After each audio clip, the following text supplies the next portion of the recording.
Hello నమస్తే welcome to hit TV. Anasuya care of address controversy. ఎప్పుడు ఏదో ఒక విషయంలో కాంట్రవర్సీలో సోషల్ మీడియాలో హమేషా హల్చల్ చేస్తూనే ఉంటారు. సో ఇప్పుడు మనం చూసుకున్నట్లయితే ఒక 2 రోజుల క్రితం హోలీ పండుగ సందర్భంగా ఒక ఈవెంట్లో అనసూయ గారు పాల్గొనడం జరిగింది.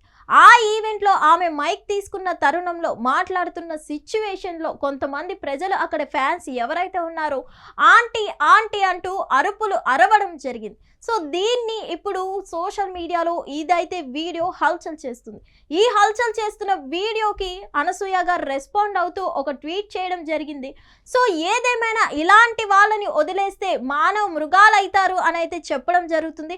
అలాగే హమేషా అనసూయ గారు అయితే ఎప్పుడు కాంట్రవర్సీల్లో ఉంటూనే ఉంటారు. మరి ఈసారి ఏమైందా అనసూయ గారికి అనుకుంటున్నారా? హోలీ ఈవెంట్కి వెళ్ళడమే ఒక కాంట్రవర్సీ అని అయితే చెప్పుకోవాలి. ఇక్కడ మనం చూసుకున్నట్లయితే హోలీ ఈవెంట్లో అనసూయ గారు ఈ గెటప్లో మనకి కనిపించడం జరిగింది. సో ఏదేమైనా కానీ గతంలో కూడా ఆంటీ అని అనద్దు అని చాలా వరకు అనసూయ గారు కాంట్రవర్సీ నడిచింది. అప్పుడు కూడా నన్ను ఆంటీ అనద్దు అని అయితే చెప్పడం జరిగింది. నాకు నచ్చని ఇంగ్లీష్ పదం అంటే ఆంటీ అని అయితే చెప్పడం జరిగింది. గతంలో కూడా దీనికి సంబంధించి పలు రకాల వార్తలు నడిచాయి. తర్వాత మనకి శివాజీ గారు చేసిన వ్యాఖ్యల మీద కూడా అనసూయ గారి మీద ఇప్పటికే కాంట్రవర్సీలు నడిచాయి. అలాగే అనసూయ గారు వీళ్ళ మీద యాక్షన్ తీసుకొని కోర్టులో సబ్మిట్ చేయడం జరిగింది. అలాగే శేఖర్ భాషా గారి మీద, ప్రియా చౌదరి గారి మీద, అలాగే సంధ్య గారి మీద, వీళ్ళందరి మీద యాక్షన్ తీసుకోవడం జరిగింది. ఇప్పుడు మళ్ళీ ఆ విషయం మరొక ముందే మరో వార్త అయితే హల్చల్ చేస్తుంది. మరో కాంట్రవర్సీ అనే చెప్పుకోవాలి. ఎందుకంటే హోలీ ఈవెంట్లో ఆమె సాదాసీదా ఏదో ఒక నార్మల్ గెస్ట్గా పాల్గొనడమే అతిపెద్ద కాంట్రవర్సీ అని అయితే చెప్పుకోవాలి. అక్కడ ఆమె గెస్ట్గా వెళ్ళి ఆ హోలీ వేడుకలు జరుపుకుంటున్న సందర్భంలో మైక్ తీసుకొని ఫ్యాన్స్తో మాట్లాడే ప్రయత్నం చేస్తున్న సందర్భంలో అక్కడ ఉన్న ఫ్యాన్స్ ఎవరైతే ఉన్నారో సడన్ గా ఆంటీ ఆంటీ ఆంటీ అని అయితే అరవడం జరిగింది. సో ఆ అరుపులకి అప్పుడు ఆ ఈవెంట్లో ఆమె ఏం స్పందించకపోయినా సరే ఇప్పుడైతే ఆ వీడియో వైరల్ అవుతుంది కాబట్టి దాని మీద ట్వీట్ చేస్తూ బదులు ఇవ్వడం జరిగింది. వీళ్ళంతా దేనికి నా మీద పగబట్టారు అని అయితే అడగడం జరుగుతుంది. అలాగే ఒక ఎమోషనల్ కూడా అవ్వడం జరుగుతుంది అనసూయ గారు. మొత్తానికి చూస్తున్నట్లయితే ఆమెకి నచ్చని పదం ఆంటీ అని అయితే పలుసార్లు ఆమె చెప్పడం జరిగింది.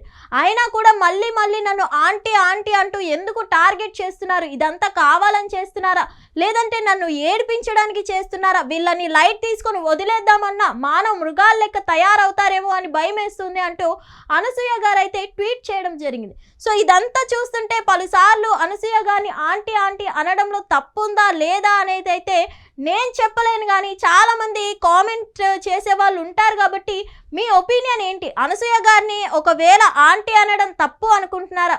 ఒకవేళ కరెక్టే అనుకుంటే మన ఇండస్ట్రీలో హీరోలు కూడా ఉన్నారు కదా, మ్యారేజ్ అయిన వాళ్ళు, మరి వాళ్ళని కూడా అంకుల్ అంకుల్ అని టార్గెట్ చేయొచ్చు కదా. మరి వాళ్ళని టార్గెట్ చేయకుండా ఇలా ఉమెన్ లీడర్స్ని ఎందుకు ఆంటీ ఆంటీ అని నచ్చదు అన్నా సరే పలుమార్లు ఎందుకు చేస్తున్నారు? ఆంటీ అన్న పదం నచ్చదు అన్నందుకే కేవలం అనసూయ గారిని టార్గెట్ చేశారా అని అయితే చాలా మంది ప్రశ్నించడం జరుగుతుంది. ఇక్కడ కొంతమంది కామెంటర్స్ ఏంటంటే పాజిటివిటీగా మాట్లాడడం జరుగుతుంది. అలాగే కొంతమంది అయితే నెగిటివ్గా చెప్పడం జరుగుతుంది. మేము కేవలం అనసూయని మాత్రమే ఆంటీ అంటున్నాం, ఎందుకంటే అనసూయ గారు ఆంటీ అనడం నచ్చదు అన్నారు. సో అసలు ఆమె మ్యారీడ్ కాబట్టి, పిల్లలు ఉన్నారు కాబట్టి ఆంటీ అనడంలో తప్పేంటి అని అయితే చాలా మంది చెప్పడం జరుగుతుంది. సో ఇక్కడ మనం చూసుకున్నట్లయితే ఇది ఎంతవరకు కరెక్ట్ కాదని అయితే చెప్పలేము. సో మ్యారేజ్ అయిన హీరోస్ కూడా ఉన్నారు కాబట్టి వాళ్ళని కూడా అంకుల్స్ అనాలి, అంతేగాని నన్ను మాత్రమే ఎందుకు ఆంటీ అంటున్నారు? అలాగే నాతో పాటు చాలా మంది మ్యారీడ్ అయినా సరే ఎవరిని ఆంటీ అనద్దు అని అయితే చాలా వరకు అనసూయ గారు చెప్తూ వచ్చారు. ప్రెజెంట్ ఇప్పుడు కూడా మళ్ళీ మళ్ళీ ప్రజలకు అది గుర్తు చేస్తూనే ఉన్నారు. నాకు ఇంగ్లీష్ పదంలో నచ్చని పదం ఆంటీ, అది మళ్ళీ మళ్ళీ రిపీట్ చేయొద్దు అంటూ ఒక ట్వీట్ చేయడం జరుగుతుంది. మరి ఈ వారు కూడా పెద్ద వారుగా మారి ఈ కాంట్రవర్సీ నడుస్తుందంటారా? ఇది కామప్ అయిపోయే ఛాన్సెస్ ఉన్నాయా? ఎందుకంటే అనసూయ గారిది ఏ కాంట్రవర్సీ నడిచినా కానీ అది కొన్ని రోజుల వరకు సాగుతూనే ఉంటుంది. మరి ఈ కాంట్రవర్సీ ఎంతవరకు నడుస్తుంది ఏంటి అనేది అయితే మీరే తెలియజేయాలి. అలాగే ఈ ఆంటీ అనడంలో తప్పు ఉందా లేదా అనేది అయితే మీ ఒపీనియన్ ఏదైతే ఉందో ఈ వీడియో కింద కామెంట్ రూపంలో తెలియజేయండి. హిట్ టీవీ యాప్, ఇందులో short news, live news, entertainment shows, movies, digital magazines తో పాటు మీ జిల్లా వార్తలను కూడా ఫ్రీగా చూడొచ్చు. ఇంకెందుకు ఆలస్యం, వెంటనే హిట్ టీవీ యాప్ ని డౌన్లోడ్ చేసుకుని ఫ్రీగా ఎంటర్టైన్మెంట్ పొందండి. Hit TV app. Hit TV app. Please download hit TV app. Hit TV app ని ఫ్రీగా డౌన్లోడ్ చేసుకుని ఎంజాయ్ చేయండి. మీకు నచ్చిన ఎంటర్టైన్మెంట్ కోసం హిట్ టీవీ యాప్ ని ఫ్రీగా డౌన్లోడ్ చేసుకుని ఎంజాయ్ చేయండి. హిట్ టీవీ యాప్ని డౌన్లోడ్ చేసుకుని ఆస్వాదించండి, ఆశీర్వదించండి. ఇంతమంది సెలబ్రిటీలు హిట్ టీవీ యాప్ ని డౌన్లోడ్ చేసుకోండి అని చెప్తున్నారంటే ఎంత మంచి యాప్ ఆలోచించండి. అమెరికా అమెరికా అమెరికా అమెరికాలో చదవాలనుకునే వాళ్ళకి విశ్వసనీయమైన పేరు మన శౌర్య consultancy. UK Law 1 Year Masters. UK Law 1 Year Masters. 2 years work permit up to 5 years visa. Contact Saurya Consultancy. Contact 89851 89851.